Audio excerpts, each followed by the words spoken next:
social media accounts, we will regularly post about our meetings here, whom we meet, when we meet, and so on and so forth. In Dhaka, in other cities, also in towns and villages. More detailed information will be regularly placed on the mission's website. And that's why please do try the QR code, which is located below me on the stage, to get connected. This is how we will be reachable. 2 days after the elections, on the 14th of February, the mission will present its initial findings at a press conference here in Dhaka. I will respond to all your questions and queries, and our statement on the 14th of February is going to be published online. Our mission will remain in Bangladesh until the entire electoral process is completed. Then, at a later stage, usually about 2 months after the election, I will return to Bangladesh and will present a comprehensive final report, which will also include recommendations for future elections.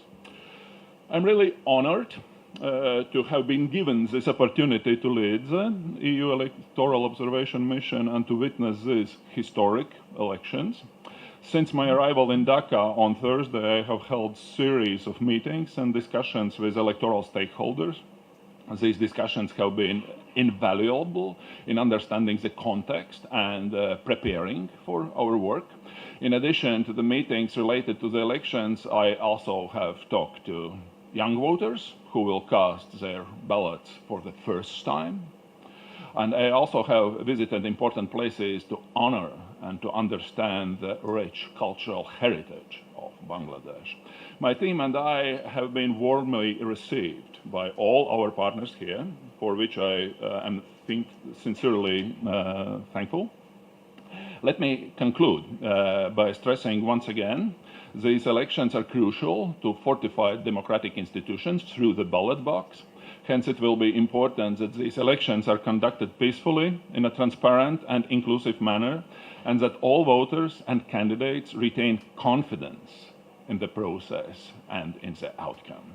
Ladies and gentlemen, the European Union Election Observation Mission will provide a thorough, impartial, and objective assessment. It is my hope that our work will contribute positively to the credibility and transparency of these elections, and will reinforce the confidence of the Bangladeshi people in their democratic institutions, and will strengthen the respect for human rights and for the rule of law. These elections are a significant milestone for Bangladesh's democratic journey. The European Union stands alongside the people of Bangladesh in a spirit of partnership, accompanying and not directing this process. Thank you very much for your attention. I am now happy to take any questions you might have. Thank you very much. So the way it works is we are going to collect 3 questions at a time in a block. And may I ask you to introduce yourself by name, and please let us also know for which media outlet you work. So we start with a gentleman here in the front in the light shirt. Microphone is coming. Yes, I'm Imran from Daily Degonto. As I understand that you have arrived Bangladesh, one of the advanced team have arrived Bangladesh earlier, and you have interacted with the different political parties. So may I know what kind of issues they have raised about the election, how confident they are about the election process, and is there any uncertainty of holding the election on February 12th? Thank you. Do you want to gather 3 of them? Yes, we gather 3. The gentleman here in the second row, please.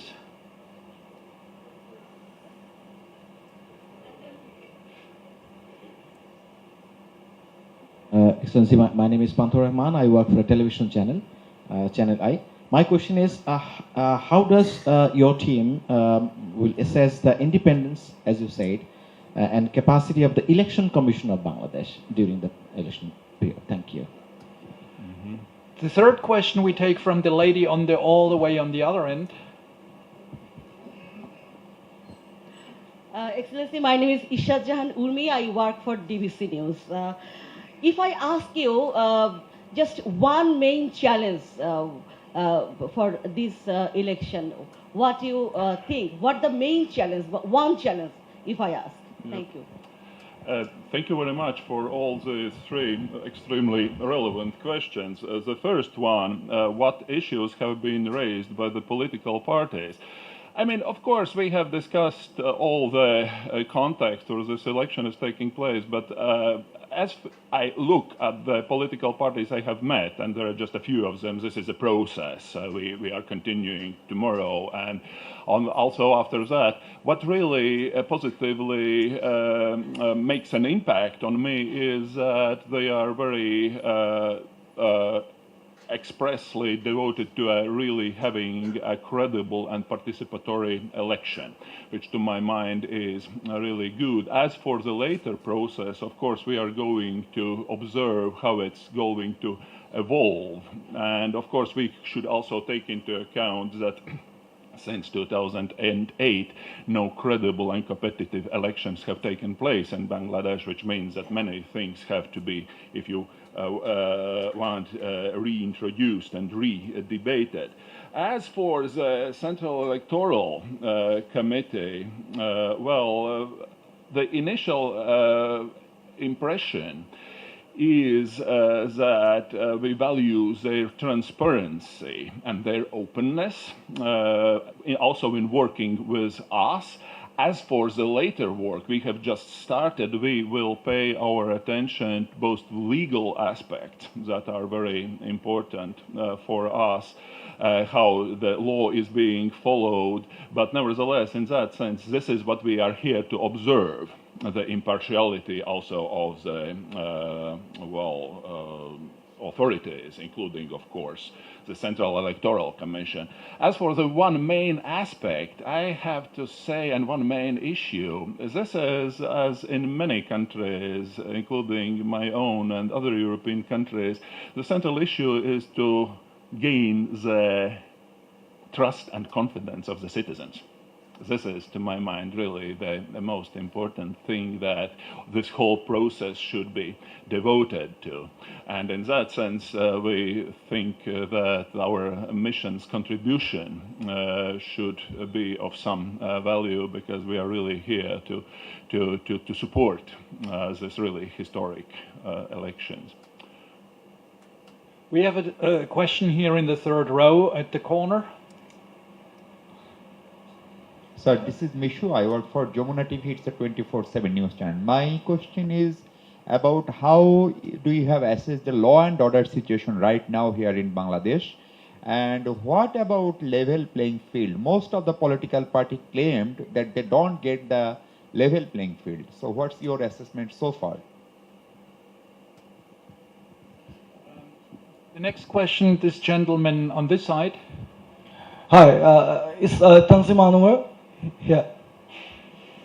Yes, it's Tanzim Anwar. I do work for our state-owned news agency. I'd like to ask you two questions. What's your observation? Do you think that the election commission is working totally independently? And my second question is, what's your observation? The current situation of Bangladesh is conducive for a free and fair election? The third question is a lady in, yes, exactly, the one raising the hand. Thank you. Hi, I'm Nafizullah from Independent Television. Transparency International Bangladesh is an organization in Bangladesh who work in corruption transparency. They already raised the questions that why Bangladesh government spend money on European Union of Election Observation Commission. They don't have enough budget. They asked about that question. Thank you. Okay. Thank you again. As for the law and order situation, we all know that this has been an issue in many countries, including Bangladesh, and we are also paying attention to that. And as for my first impression was talking to Bangladesh authorities is that they are aware of the risks, and what is the most tricky thing in this situation is really to keep the balance. On the one hand, to really have effective law enforcement agencies in place. On the other hand, of course, protecting also the free expression, free right of association. And in that sense, this is what we are going also to pay attention to, how this balance is being kept. As for the level playing field, this is again an issue we are going to pay attention to in many aspects. This is, for example, we are monitoring the access to media. Which is an issue in many countries, how much each and every candidate gets an access to the relevant media. This is also some other aspects of the level playing field, including, for example, the registration of candidates. We know that the appeal process is still going on. This is what we are going to observe. As for the question about the Central Electoral Committee, again, our first impression is openness and transparency. As for their further work, I think for us it's a little bit too early to make any conclusive statements on this. As for, your second question, I think that that is why we are sending this. The EU is sending the electoral observation mission to Bangladesh.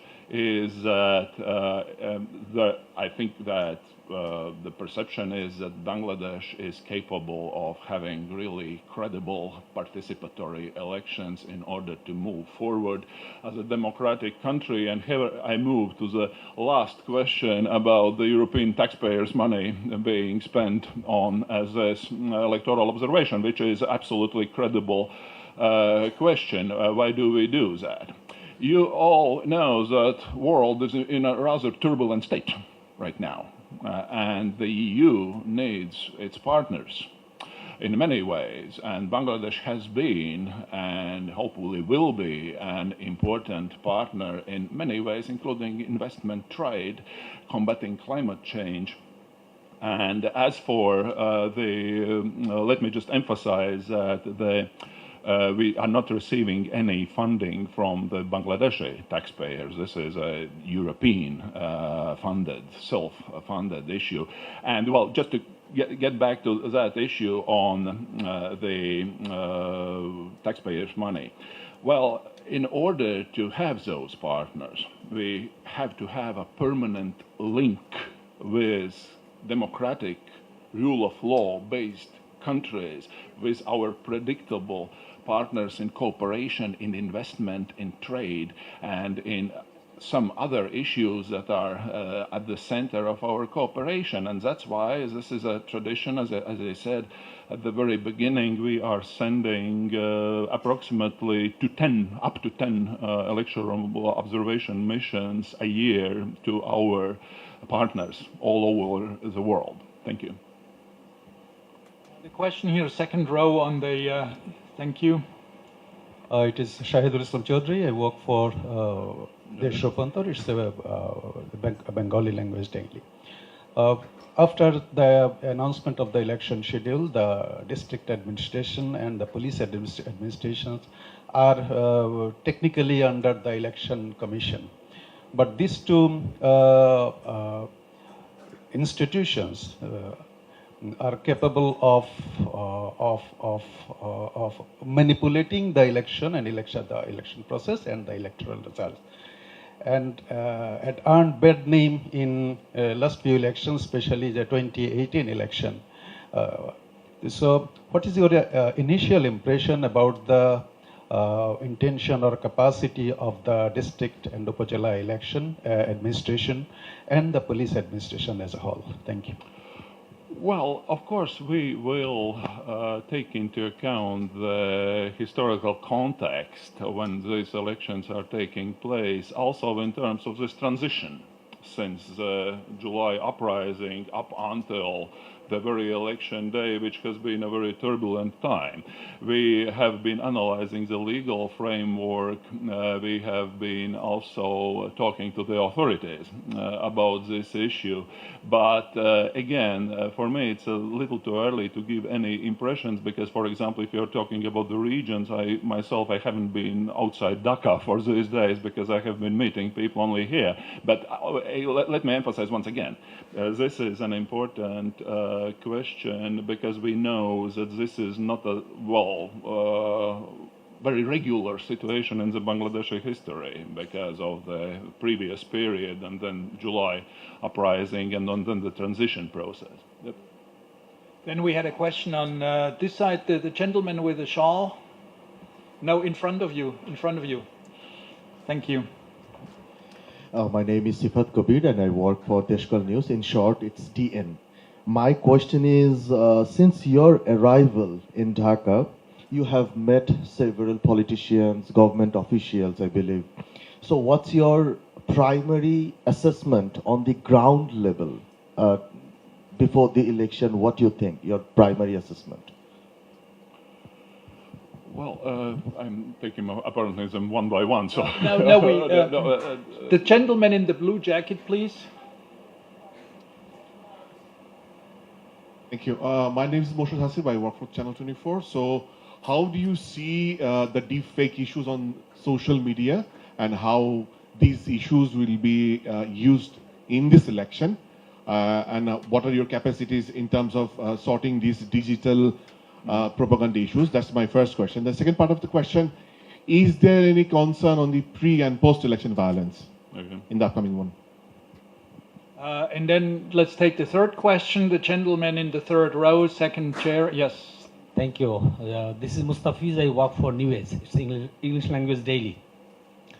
You have mentioned that your expectation is election will be inclusive and participatory. Would you explain the term inclusive election or participatory election? What do you mean by it? Thank you. Mm-hmm. Yes. First of all, again, as for the initial assessment is meeting the political parties is that, again, I have just met two of them and this process is still ongoing. But the first positive thing I have to mention is that they are really devoted to having a credible election without any also violent upheavals. As for the social media, first of all, about our capacities, we have a special social media monitoring unit which will be working on this. As for whether there are any solutions or recipes from our side, there are not, because coming from the EU, you might know that the EU itself has quite a big issue with this legislation. How do you deal with big platforms with issues like hate speech, with issues like harassment, like issues of extensive use of artificial intelligence? I think that hopefully at the end of the day we will arrive to some kind of a global regulation for those platforms. But as for now, I think that the only way is to first of all, to talk to them and to engage them in order to limit the potential malign impact. And on the other hand, also promoting those groups, fact-checking groups, and journalism that is supporting quality information for our citizens before the elections. As for pre or post-election violence, this has been, of course, an issue when talking with my local interlocutors. We know that this is, a problem in many ways, but I still hope and I still expect that the Bangladeshi authorities have a resource to address that, and also that the main stakeholders in this elections are understanding the seriousness of this issue because, as it was said, one life lost is one life too many lost.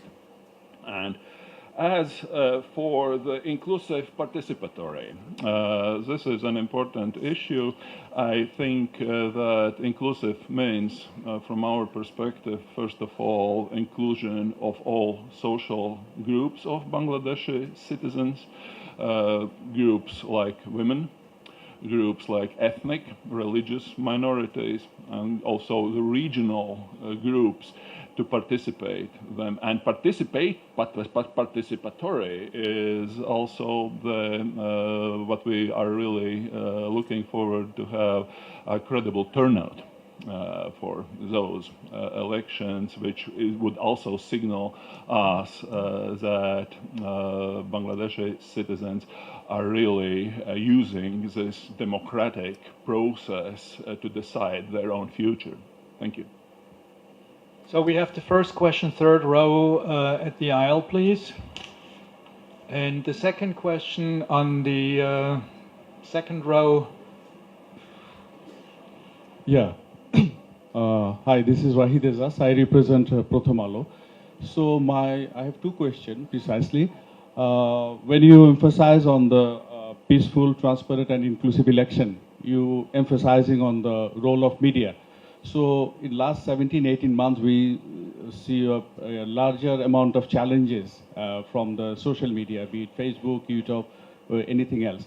When you emphasizing on the freedom of media, when someone reporting objectively, that outlet or individuals either were tagged or shamed in the social media and something like that.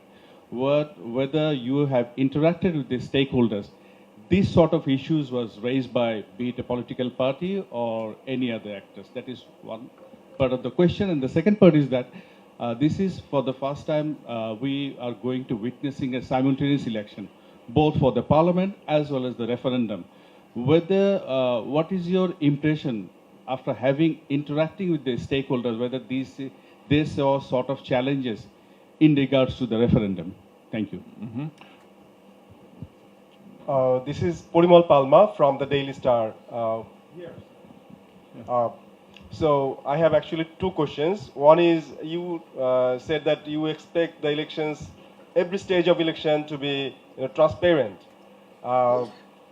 You know that election funding is plays a very important role in elections. And how do you actually monitor this, assess this? Because some candidates may spend more amounts than they actually declare. This is one. The other one is in the recent months, we have seen that different minority groups have expressed concern that they are afraid that they cannot go to the polling stations because there have been various various levels of attacks and intimidation. What is your assessment about this, and how would you monitor this? Thank you. So we have one more question. The gentleman in the middle.